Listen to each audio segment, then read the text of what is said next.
மெய்வெளியின் செய்திகள் ஆதரவு வழங்குவோர் Satcon Holidays.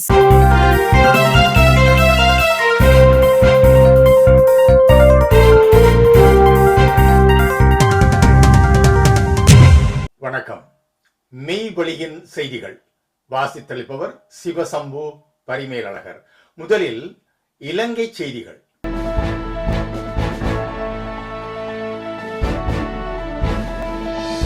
இருபத்தி 22வது திருத்தம் ஐநாவின் கடிதத்திற்கு இலங்கை அரசு பதில்.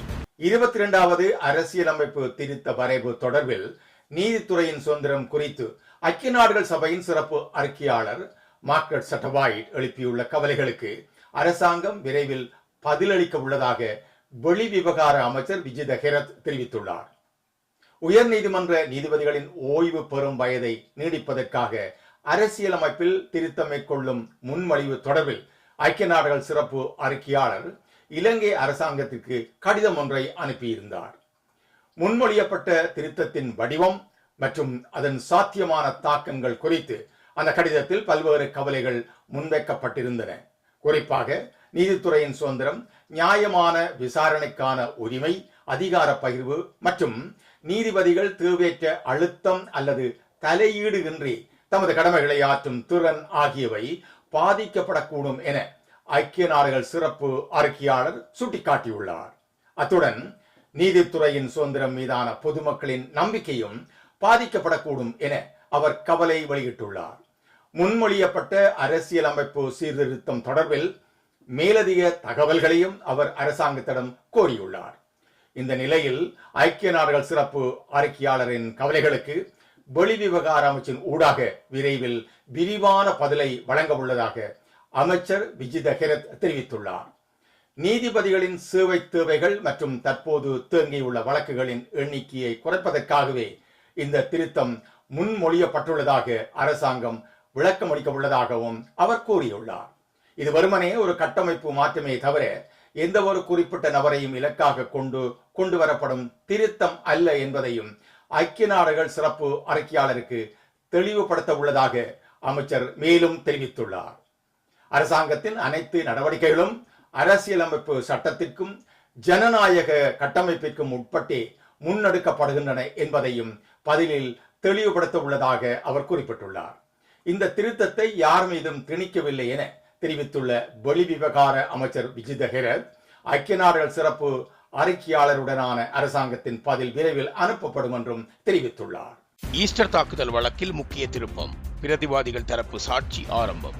உயிர்த்த ஞாயிறு பயங்கரவாத தாக்குதல்கள் தொடர்பில் 24 பிரதிவாதிகளுக்கு எதிராக தாக்கல் செய்யப்பட்டுள்ள வழக்கில் இன்று முதல் பிரதிவாதிகள் தரப்பு சாட்சியங்களை அழைக்க நிரந்தர நீத்தாய மேல் நீதிமன்றம் உத்தரவிட்டுள்ளது. அரசு தரப்பு சாட்சியங்கள் நிறைவடைந்த நிலையில் 24 பிரதிவாதிகளுக்கும் எதிராக சாட்சியங்களை அழைக்க போதுமான காரணங்கள் இருப்பதாக நீதிபதிகள் குழாம் தீர்மானித்துள்ளது. தலைமை நீதிபதி நவரத்ன மாரசிங்க, நீதிபதிகளான சுஜீவ நிசங்க மற்றும் ராமநாதன் கண்ணன் ஆகியோர் அடங்கிய நீதிபதிகள் குழாம் முன்னிலையில் இந்த வழக்கு விசாரணைக்கு எடுத்துக் கொள்ளப்பட்டது. இதன்போது பிரதிவாதிகள் தரப்பு சாட்சியங்களை முன்வைக்க நீதிமன்றம் அனுமதி வழங்கியதுடன் ஒவ்வொரு பிரதிவாதிக்கும் அவர்களுக்குள்ள சட்ட உரிமைகள் குறித்தும் விளக்கம் அளிக்கப்பட்டுள்ளது. அத்துடன் தங்களது நிலைப்பாட்டை நீதிமன்றத்திற்கு அறிவிக்குமாறும் அனைத்து பிரதிவாதிகளுக்கும் உத்தரவிடப்பட்டுள்ளது. இதன்போது 6வது பிரதிவாதியான முகமது ரிஸ்வான் தாம் சாட்சியம் அளிக்கப் போவதில்லை என்றும் மௌனம் காக்கப் போவதாகவும் நீதிமன்றத்திற்கு தெரிவித்துள்ளார். ஏனைய பிரதிவாதிகள் நீதிமன்ற கூட்டில் இருந்து சாட்சியம் அளிப்பது, கூண்டிலிருந்து அறிக்கை சமர்ப்பிப்பது அல்லது நீதிமன்றத்துக்கு வெளியில் இருந்து சாட்சியங்களை முன்வைப்பது உள்ளிட்ட நடவடிக்கைகளை மேற்கொள்ள உள்ளனர். 2019ஆம் ஆண்டு உயிர்த்த ஞாயிறு தினத்தன்று தேவாலயங்கள் மற்றும் சுற்றுலா விடுதிகளை இலக்கு வைத்து நடத்தப்பட்ட தொடர் பயங்கரவாத தாக்குதல்களில் சுமார் 224 பேர் உயிரிழந்துள்ளதுடன் 586 பேர் காயமடைந்துள்ளனர். இந்த தாக்குதல்களை நடத்திய சஹரான் ஹஷீம் மற்றும் அவரது குழுவினரின் செயற்பாடுகளுடன் தொடர்புடைய கூறப்படும் 24 பிரதிவாதிகளுக்கு எதிராக 23,270 குற்றச்சாட்டுகள் சுமத்தப்பட்டுள்ளன. 5 ஆண்டுகளாக இடம்பெற்று வரும் இந்த வழக்கின் விசாரணைகளில் சுமார் 1500 சாட்சியங்கள் சாட்சியம் அளித்துள்ளனர். மேலும் ஆவணங்கள், குண்டு தயாரிப்புக்கு பயன்படுத்தப்படுவதாக கூறப்படும் பொருட்கள் உள்ளிட்ட 2076 நீதிமன்ற பொருட்கள் அரச தரப்பினால் சமர்ப்பிக்கப்பட்டுள்ளன. பயங்கரவாத தடை சட்டத்தின் கீழ் நீதவான் முன்னிலையில் வழங்கப்பட்ட 10 ஒப்புதல் வாக்கு மூலங்களும் வழக்கு விசாரணையில் சமர்ப்பிக்கப்பட உள்ளன. இதில் பிரதிவாதி முகமது பிர்தாஸ் வழங்கிய ஒப்புதல் வாக்கு மூலம் சுயவிருப்பின் அடிப்படையில் வழங்கப்படவில்லை என தீர்மானித்த நீதிமன்றம் அதனை சாட்சியமாக ஏற்க மறுத்துள்ளது. எனினும் ஏனைய ஒப்புதல் வாக்கு மூலங்கள் சுயவிருப்பின் பேரில் வழங்கப்பட்டதாக தீர்மானித்த நீதிமன்றம் அவற்றை சாட்சியங்களாக ஏற்றுக்கொள்ள அனுமதித்துள்ளது. 5 ஆண்டுகளில் மொத்தம் 547 நாட்கள் அரசு தரப்பு சாட்சியங்கள் விசாரிக்கப்பட்ட நிலையில் தற்போது வழக்கு புதிய கட்டத்தை எட்டியுள்ளது. இனி 24 பிரதிவாதிகள் தரப்பிலான சாட்சியங்கள் மற்றும் அவர்களின் நிலைப்பாடுகள் நீதிமன்றத்தில் முன்வைக்கப்பட உள்ளன. 11 இளைஞர்கள் கடத்தல், கடற்படை முகாமில் அதிர்ச்சி தகவல்கள். 2008 மற்றும் 2009 ஆண்டுகளில் கப்பங்கோரி 11 இளைஞர்கள் கடத்தப்பட்டு காணாமல் ஆக்கப்பட்ட சம்பவம் தொடர்பில் புதிய அதிர்ச்சி தகவல்கள் வெளியாகியுள்ளன. கடத்தப்பட்ட இளைஞர்கள் திருகோணமலை கடற்படையின் கன்சைட் முகாமில் தடுத்து வைக்கப்பட்டிருந்தமை நீதிமன்றத்தில் உறுதி செய்யப்பட்டுள்ளதாக குற்றப்புலனாய்வு திணைக்களம் தெரிவித்துள்ளது. பல ஆண்டுகளாக விசாரணைகளில் நீடித்து வந்த இந்த வழக்கில் தற்போது முக்கிய ஆதாரங்கள் வெளிச்சத்திற்கு வந்துள்ளன. குற்றப்புலனாய்வு திணைக்கள அதிகாரிகளின் விசாரணைகளின் போது கடத்தப்பட்ட இளைஞர்கள் திருகோணமலை கடற்படையின் கன்சைட் முகாமில் தடுத்து வைக்கப்பட்டிருந்தவை தெரிய வந்துள்ளது. அத்துடன் முகாமின் சுவரில் எழுதப்பட்டிருந்த முகவரி கடத்தப்பட்டவர்களில் ஒருவரான சாந்த சமரவீரவின் கையெழுத்து எனவும் விசாரணைகளில் உறுதி செய்யப்பட்டுள்ளதாக தெரிவிக்கப்பட்டுள்ளது. இதேவேளை குறித்த முகாமில் 6 பெண்களும் சட்டவிரோதமாக தடுத்து வைக்கப்பட்டிருந்ததாக விசாரணைகளில் தெரிய வந்துள்ளது. அவர்களில் 5 பேர் கொலை செய்யப்பட்டதாகவும் குற்றப்புலனாய்வு அதிகாரிகள் நீதிமன்றத்தில் தெரிவித்துள்ளனர். கொல்லப்பட்டவர்களில் ஒருவர் கர்ப்பிணி பெண் எனவும் அவர் விடுவிக்கப்பட்டால் கடற்படைக்கு எதிராக குற்றச்சாட்டுகள் எழலாம் என்ற அச்சத்தில் கொலை செய்யப்பட்டதாகவும் அதிகாரிகள் தெரிவித்துள்ளனர். போதிய ஆதாரங்கள் இன்மையால் திருகோணமலை நீதவான் நீதிமன்றத்தில் இடைநிறுத்தப்பட்டிருந்த வழக்குகள் தற்போது வெளியாகியுள்ள புதிய தகவல்களின் பின்னணியில் மீண்டும் புதுப்பிக்கப்பட்டுள்ளன. மேலும் மேலதிக விசாரணைகளை குற்றப்புலனாய்வு திணைக்களத்திடம் ஒப்படைக்குமாறு போலீஸ் மா அதிபருக்கு நீதவான் உத்தரவிட்டுள்ளார். இந்த வழக்கில் முன்னாள் கடற்படை தளபதிகளான வசந்த கரணகொட, ரவீந்திர விஜய குணரத்ன மற்றும் நிசாந்த உலுகேதென்ன ஆகியோருக்கு எதிராக குற்றச்சாட்டுகள் முன்வைக்கப்பட்டுள்ளன. சட்டமா அதிபரினால் 667 குற்றச்சாட்டுகளின் கீழ் வழக்கு தாக்கல் செய்யப்பட்டுள்ளதாக தெரிவிக்கப்பட்டுள்ளது. முன்னாள் கடற்படை தளபதி வசந்த கரணகொடவுக்கு இளைஞர்கள் கடத்தப்பட்டமை தொடர்பில் தகவல் இருந்ததாக விசாரணை அதிகாரிகள் நீதிமன்றத்தில் தெரிவித்துள்ளனர். மேலும் தெஹிவளையில் 5 இளைஞர்கள் கடத்தப்பட்ட சம்பவத்தில் அவரது தனிப்பட்ட பாதுகாப்பு அதிகாரி நேரடியாக சம்பந்தப்பட்டிருந்ததாகவும் அதிகாரிகள் தெரிவித்துள்ளனர். பல ஆண்டுகளாக மர்மமாக நடித்து வந்த 11 இளைஞர்கள் கடத்தல் வழக்கில் தற்போது வெளியாகியுள்ள இந்த தகவல்கள் விசாரணைக்கு முக்கிய திருப்பமாக அமைந்துள்ளன. வழக்கின் மேலதிக விசாரணைகள் குற்றப்புலனாய்வு திணைக்களத்தினால் முன்வைக்கப்பட உள்ளன. $1 பில்லியன் பண மோசடி, 4 வங்கி முகாமையாளர்கள் கைது. சுமார் $1 பில்லியன் அமெரிக்க டாலர் பணத்தை சட்டவிரோதமான முறையில் வெளிநாடுகளுக்கு அனுப்பியதாக கூறப்படும் சம்பவம் தொடர்பில் 4 முன்னணி தனியார் வங்கிகளின் முகாமையாளர்கள் 4 கைது செய்யப்பட்டுள்ளனர். குற்றப்புலனாய்வு திணைக்களத்தின் நிதியியல் குற்ற விசாரணை பிரிவினரால் இந்த கைது நடவடிக்கை முன்னெடுக்கப்பட்டுள்ளது. நாட்டின் 4 பிரதான தனியார் வங்கிகளில் பணியாற்றும் 4 முகாமையாளர்களே இவ்வாறு கைது செய்யப்பட்டுள்ளனர். குறித்த 4 பேரும் அவர்கள் பணியாற்றிய தனியார் வங்கிகளுக்குள்ளேயே வைத்து கைது செய்யப்பட்டுள்ளதாக போலீசார் தெரிவித்துள்ளனர். இலங்கையில் இவ்வாறானதொரு நடவடிக்கையில் வங்கி அதிகாரிகள் பணியிடத்திலேயே வைத்து கைது செய்யப்பட்டுள்ளமை இதுவே முதலாவது சந்தர்ப்பம் எனவும் போலீசார் குறிப்பிட்டுள்ளனர். இந்த நிதி மோசடியை முன்னெடுத்ததாக கூறப்படும் முக்கிய சந்தேக நபர் குறித்த 4 வங்கி அதிகாரிகளுக்கும் தொடர்ச்சியாக பணம் வழங்கி வந்துள்ளதாக விசாரணைகளில் தெரிய வந்துள்ளது. ஒருவருக்கு வாரத்துக்கு 30,000 ரூபாய், மற்றொருவருக்கு 50,000 ரூபாய், மேலும் ஒருவருக்கு 1 லட்சம் ரூபாய் என வெவ்வேறு தொகைகளில் பணம் வழங்கப்பட்டுள்ளதாக தெரிவிக்கப்பட்டுள்ளது. அத்துடன் கைது செய்யப்பட்ட 4 வங்கி முகாமையாளர்களில் ஒருவருக்கு ஒரு சந்தர்ப்பத்தில் மாத்திரம் சுமார் 10 லட்சம் ரூபாய் வழங்கப்பட்டுள்ளதாகவும் விசாரணைகளில் தகவல்கள் வெளியாகியுள்ளன. சுமார் $1 பில்லியன் பணம் சட்டவிரோதமான முறையில் வெளிநாடுகளுக்கு கடத்தப்பட்டதாக கூறப்படும் இந்த சம்பவம் தொடர்பில் குற்ற புலனாய்வு திணைக்களத்தின் நிதியியல் குற்ற விசாரணை பிரிவின் மேலதிக விசாரணைகளை முன்னெடுத்து வருகின்றனர். இந்த பண பரிமாற்றங்களின் பின்னணியில் மேலும் எத்தனை பேர் தொடர்பு பட்டுள்ளனர் என்பதையும் வெளிநாடுகளுக்கு பணம் அனுப்பப்பட்ட விதம் குறித்தும் விசாரணைகள் தீவிரப்படுத்தப்பட்டுள்ளன. $1 பில்லியன் என்ற பாரிய தொகை தொடர்பான இந்த விசாரணையில் கைது செய்யப்பட்டுள்ள வங்கி அதிகாரிகளிடமிருந்து மேலும் முக்கிய தகவல்கள் வெளியாகலாம் என எதிர்பார்க்கப்படுகின்றது. யாழ்ப்பாணத்துக்கு வருகை தாருங்கள் 2026 விசிட் ஜெஃப்னா 2026 உணவு மற்றும் கலாசார திருவிழா கோலாகலமாக ஆரம்பம். யாழ்ப்பாணத்தின் தனித்துவமான கலை, கலாச்சாரம் மற்றும் பாரம்பரிய உணவு பண்பாட்டை உலகிற்கு எடுத்துச் செல்லும் வகையில் ஏற்பாடு செய்யப்பட்டுள்ள யாழ்ப்பாணத்துக்கு வருகை தாருங்கள் 2026 விசிட் ஜெஃப்னா 2026 உணவு மற்றும் கலாச்சார திருவிழா கோலாகலமாக ஆரம்பமாகியுள்ளது. யாழ்ப்பாணம் முற்றுவழி மைதானத்தில் ஆரம்பமான இந்த மாபெரும் திருவிழா வடக்கு மாகாணத்தின் பாரம்பரியத்தையும் கலாச்சார பெருமையையும் சுற்றுலா பயணிகளுக்கு அறிமுகப்படுத்தும் நோக்கில் ஏற்பாடு செய்யப்பட்டுள்ளது. விழாவின் தொடக்கமாக யாழ்ப்பாண பொது நூலக முன்றலில் இருந்து முற்றுவழி மைதானம் வரை கண்கவர் கலாச்சார பவனி இடம்பெற்றது. இதனுடன் பார்வையாளர்களின் கவனத்தை ஈர்க்கும் வகையில் பழங்கால விண்டேஜ் மோட்டார் வாகனங்களின் பவனியும் நடைபெற்றது. வடக்கு மாகாண சுற்றுலா அபிவிருத்தி பணியகத்தின் ஏற்பாட்டில் நடைபெறும் இந்த விழாவில் யாழ்ப்பாணத்துக்கே உரித்தான பாரம்பரிய உணவுகள், கலை நிகழ்ச்சிகள் மற்றும் இசை நிகழ்வுகள் என பல்வேறு அம்சங்கள் இடம்பெறுகின்றன. விழாவின் ஆரம்ப நிகழ்வில் இலங்கை கடற்தொழில், நீரியல் மற்றும் கடல் வளங்கள் அமைச்சர் இ. சந்திரசேகர், வடமாகாண ஆளுநர் நவனா வேதநாயகன் உள்ளிட்ட முக்கிய பிரமுகர்கள் கலந்து கொண்டனர். நாடாளுமன்ற உறுப்பினர்களான கானா இளங்குமரன், ஸ்ரீ பவானந்த ராஜா உள்ளிட்ட பலரும் நிகழ்வில் பங்கேற்றனர்.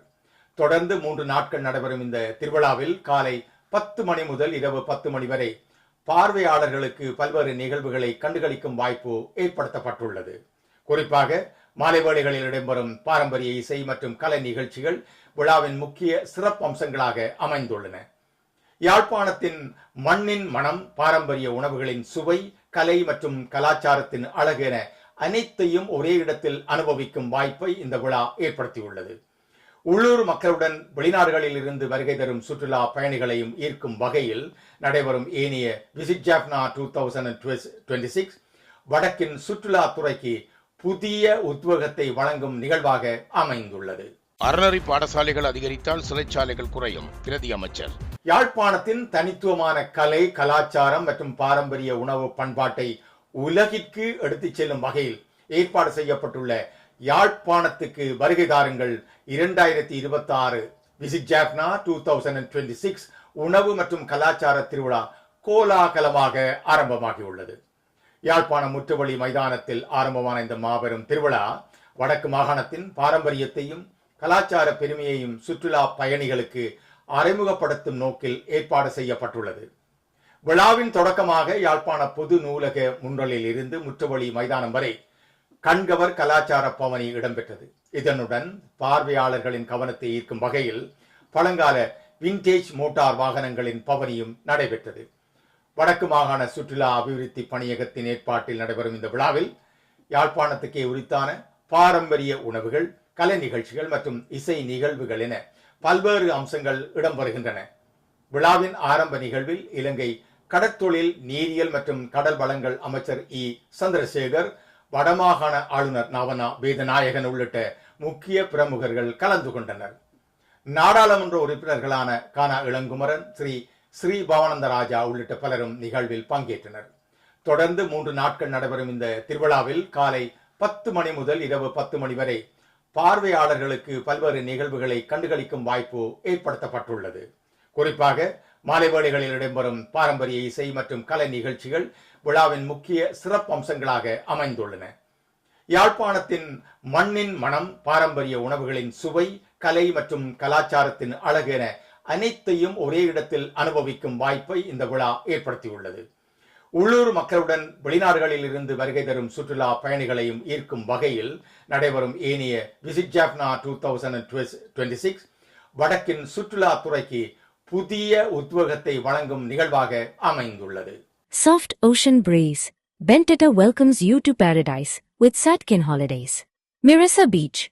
Feel the magic of Mirasa, where Tucaris waves, peaceful beaches, and unforgettable moments create the perfect escape for couples. Relax, walk by the shore, and fall in love with every sunset. Weligama. Adventure meets romance in Weligama. Surf, smile, and enjoy the beauty of Sri Lanka with Satkin Holidays. Your dream beach getaway starts here. Satkin Holidays. For more info, contact www.satkin.com.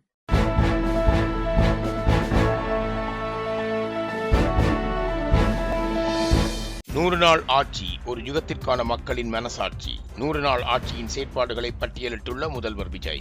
தாவேக அரசின் 100 நாள் ஆட்சியில் நிறைவேற்றப்பட்டதாக கூறப்படும் முக்கிய திட்டங்களை பட்டியலிட்டு முதல்வர் விஜய் காணொளி ஒன்றை வெளியிட்டுள்ளார். 100 நாள் ஆட்சி ஒரு யுகத்திற்கான மக்களின் மனச்சாட்சி என்ற தலைப்பில் வெளியிடப்பட்டுள்ள அந்த காணொளியில் அரசின் பல்வேறு திட்டங்கள் மற்றும் நலத்திட்டங்கள் இடம்பெற்றுள்ளன. 100 நாள் ஆட்சியை முன்னிட்டு வெளியிடப்பட்டுள்ள இந்த பட்டியலில் பெண்கள் பாதுகாப்பு, கல்வி, விவசாயம், வேலைவாய்ப்பு, கிராமப்புற மேம்பாடு மற்றும் சமூக நலன் உள்ளிட்ட பல்வேறு துறைகளுக்கான திட்டங்கள் இடம்பெற்றுள்ளன. பெண்கள் பாதுகாப்புக்காக சிங்கப்பெண் சிறப்பு அதிரடிப்படை உருவாக்கப்பட்டுள்ளதாக தெரிவிக்கப்பட்டுள்ளது. அதேவேளை 717 மதுபான கடைகள் மூடப்பட்டுள்ளதாகவும் போதைப்பொருள் ஒழிப்புக்காக 65 சிறப்பு அதிரடிப்படைகள் அமைக்கப்பட்டுள்ளதாகவும் தெரிவிக்கப்பட்டுள்ளது. கல்வி மற்றும் இளைஞர்களுக்காக வெற்றி திறன் பயிற்சி திட்டம் அறிமுகப்படுத்தப்பட்டுள்ளதாக தெரிவிக்கப்பட்டுள்ளது. இதன் மூலம் 12 லட்சம் மாணவர்களுக்கும் 1 லட்சம் இளைஞர்களுக்கும் திறன் பயிற்சி வழங்கப்படுவதாக கூறப்பட்டுள்ளது.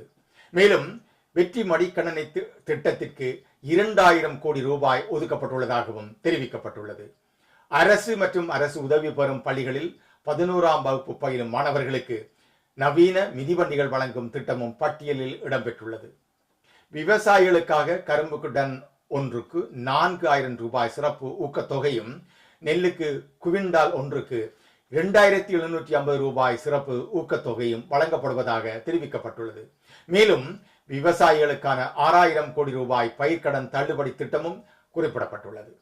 கிராமப்புறங்களின் சுகாதாரம், குடிநீர் மற்றும் சாலை வசதிகளை மேம்படுத்துவதற்காக TN வெற்றி திட்டத்தின் கீழ் தமிழ்நாட்டுக்கு 6000 கோடி ரூபாய் ஒதுக்கீடு செய்யப்பட்டுள்ளதாகவும் தெரிவிக்கப்பட்டுள்ளது.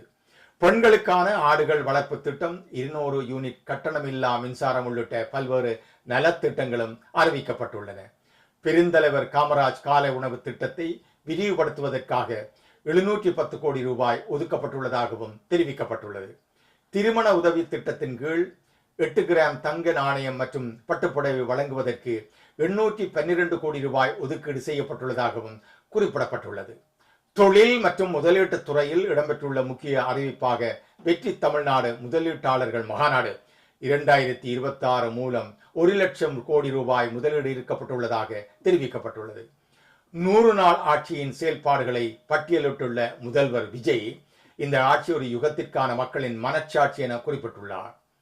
அரசு வெளியிட்டுள்ள இந்த திட்ட பட்டியல் அடுத்த கட்ட ஆட்சிக்கான முன்னுரிமைகள் குறித்த எதிர்பார்ப்புகளையும் ஏற்படுத்தியுள்ளது. திமாகி நக்சல்கள் மோடியின் புதிய சொல்லாடல் குறித்து தீவிரமடையும் அரசியல் கள விவாதம்.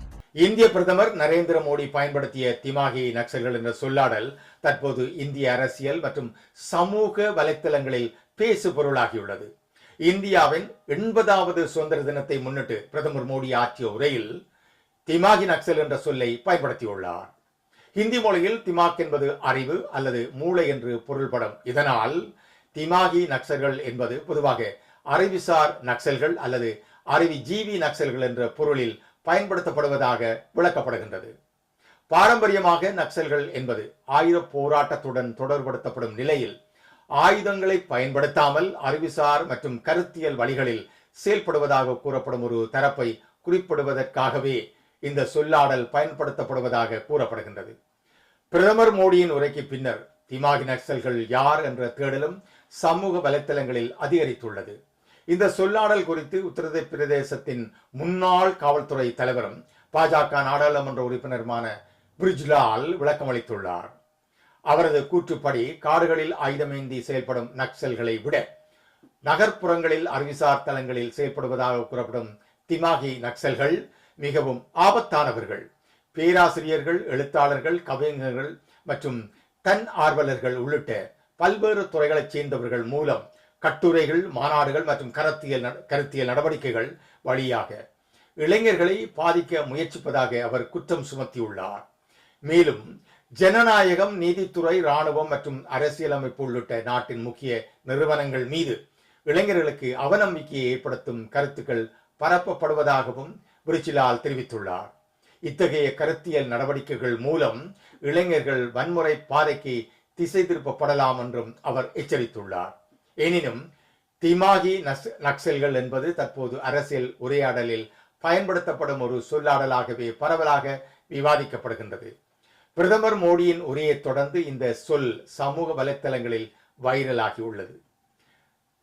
திமாகி நக்சல் என்ற சொல் யாரை குறிக்கின்றது, அதன் அரசியல் நோக்கம் என்ன என்ற விவாதமும் இந்தியாவில் தீவிரமடைந்துள்ளது. செய்திகளில் தொடர்பான உலகச் செய்திகள்.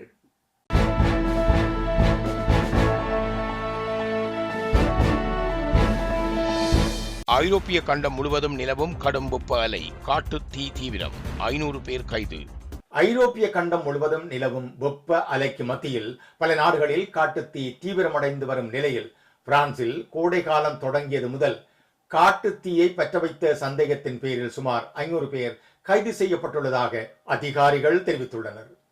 குரேஷியாவின் சுற்றுலா தலம் ஒன்றில் வெள்ளிக்கிழமையன்று ஏற்பட்ட காட்டுத்தீ வீடுகளை சூழ்ந்ததில் பலர் உயிரிழந்துள்ளனர். அத்துடன் 40 பேர் காயமடைந்துள்ளனர். மேலும் மிகவும் தீவிரமான காட்டுத்தீ ஆபத்து கொண்ட பகுதிகள் கண்டம் முழுவதும் நீடித்துள்ளதாக ஐரோப்பிய ஒன்றியம் எச்சரித்துள்ளது. மேற்கு ஜெர்மனி மற்றும் தென்மேற்கு பிரான்சில் உள்ள கிராமங்களிலிருந்து நூற்றுக்கணக்கான மக்கள் வெளியேற்றப்பட்டுள்ளனர். கிரேக்கத்தில் தீப்பற்றி எரிந்த கடற்கரைகளில் சிக்கி தவித்த சுற்றுலா பயணிகள் படகுகள் மூலம் மீட்கப்பட்டுள்ளனர். இந்நிலையில் ஜூலை 1 முதல் நாட்டில் ஏற்பட்ட காட்டுத்தீ சம்பவங்கள் தொடர்பாக 183 சிறுவர்கள் உட்பட 474 பேர் தடுப்பு காவலில் வைக்கப்பட்டுள்ளதாக பிரான்ஸ் உள்துறை அமைச்சகம் தெரிவித்துள்ளது. கைது செய்யப்பட்டவர்களில் சுமார் 70% பேர் வேண்டுமென்றே தீ வைத்ததாகவும் மீதமுள்ளவர்கள் தற்செயலாக தீ வைத்ததாகவும் சந்தேகிக்கப்படுகின்றது. ஹார்முஸ் நீரிணை, ஈரானின் புதிய நகர்வு, கப்பல் போக்குவரத்துக்கு புதிய பாதை. உலகின் முக்கிய கடல் வழித்தடங்களில் ஒன்றான ஹோர்முஸ் நீரிணை தொடர்பில் ஈரான் புதிய நகர்வை மேற்கொண்டுள்ளது.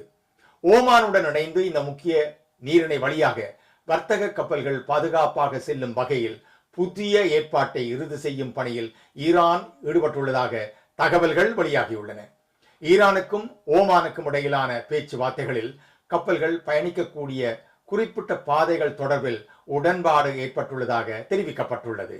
இந்த ஏற்பாட்டின் நோக்கம் ஹோர்முஸ் நீரிணை வழியாக சர்வதேச வர்த்தக கப்பல்களின் பாதுகாப்பான போக்குவரத்தை நிர்வகிப்பதற்கும் இரு நாடுகளும் இணைந்து வெளியிட்டுள்ள அறிக்கை தொடர்பான பயணிகள் தற்போது இடம்பெற்று வருவதாக தெரிவிக்கப்படுகின்றது. ஹோர்முஸ் நீரிணை உலகளாவிய எண்ணெய் மற்றும் எரிவாயு வர்த்தகத்திற்கு மிகவும் முக்கியமான கடல் வழியாகும். ஆனால் அமெரிக்கா ஈரான் மோதல் மற்றும் அண்மைய கப்பல் தாக்குதல்களின் பின்னணியில் இந்த நீரிணை வழியாக செல்லும் கப்பல்களின் எண்ணிக்கை கடுமையாக குறைந்துள்ளது. கடந்த வார இறுதியில் ஒரு நாளில் 5 வர்த்தக கப்பல்கள் மட்டுமே இந்த நீரிணையை கடந்து சென்றதாகவும் அடுத்த நாட்களில் எந்த கப்பலும் கடக்கவில்லை என்றும் கப்பல் போக்குவரத்து கண்காணிப்பு தரவுகள் தெரிவிக்கின்றன. இதனால் உலக சந்தையில் எண்ணெய் விலை மற்றும் எரிசக்தி விநியோகம் தொடர்பில் கவலை அதிகரித்துள்ளது. தற்போது ஹோர்முஸ் நீரிணை வழியாக கப்பல் போக்குவரத்தை மீண்டும் சீரமைப்பதற்கான முயற்சியில் ஈரான் மற்றும் ஓமான் முன்னேறி வருகின்றன. எனினும் இந்த ஏற்பாடு மற்றும் நீரிணையை முழுமையாக திறப்பதற்கு போதுமானதா என்பது இன்னும் தெளிவாகவில்லை. அமெரிக்காவுக்கும் ஈரானுக்கும் இடையிலான முக்கிய பிரச்சனைகள் தொடர்ந்தும் நீடிக்கின்றன. ஹோர்முஸ் நீரிணை மீண்டும் வழக்கமான சர்வதேச கப்பல் போக்குவரத்துக்கு திறக்கப்படுமா என்பது தற்போது உலக நாடுகளின் முக்கிய எதிர்பார்ப்பாக உள்ளது. இத்துடன் மெய்வழியின் செய்திகள் நிறைவு பெற்றன. தொடர்ந்தும் மெய்வழியின் மேலதிக செய்திகளை பார்வையிட www.மெய்வழி.com என்ற இணையதளத்தை பார்வையிடுங்கள். மேலும் மெய்வழி நியூஸ் யூடியூப் தளத்தையும் சப்ஸ்கிரைப் செய்து கொள்ளுங்கள். வணக்கம்.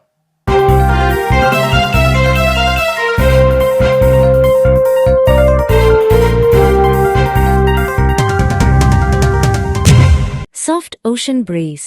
Bentata welcomes you to paradise with Satkin Holidays. Mirasa Beach. Feel the magic of Mirasa, where Tucaris waves, peaceful beaches, and unforgettable moments create the perfect escape for couples. Relax, walk by the shore, and fall in love with every sunset. Weligama. Adventure meets romance in Weligama. Surf, smile, and enjoy the beauty of Sri Lanka with Satkin Holidays. Your dream beach getaway starts here. Satkin Holidays. For more info, contact www.satkin.com.